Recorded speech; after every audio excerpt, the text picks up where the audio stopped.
হয়েছে, যা বর্তমান বা অতীতের সঙ্গে দেখা যায়। আমরা চাই একটা পাবলিক বিশ্ববিদ্যালয় হোক,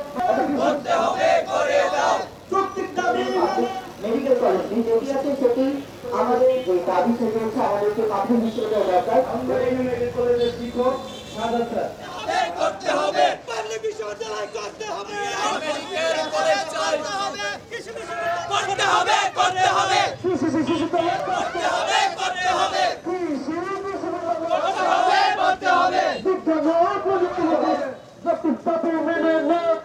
অনতিবিলম্বে একটি সরকারি মেডিকেল কলেজ ও হাসপাতাল প্রতিষ্ঠা করতে হবে।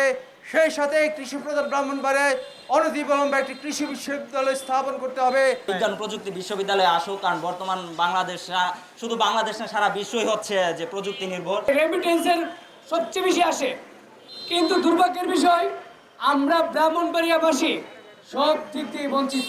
সকল মানুষকে বলবো এই আন্দোলনটা শুধু শিক্ষার্থীর না, এই আন্দোলনটা এই জেলার প্রত্যেকটা মানুষের হওয়া উচিত। এই লড়াই চলতে থাকবে যতদিন না আমরা ব্রাহ্মণবাড়িতে একটি পাবলিক বিশ্ববিদ্যালয়, একটি মেডিকেল কলেজ এবং একটি কৃষি বিশ্ববিদ্যালয় আনতে পারি।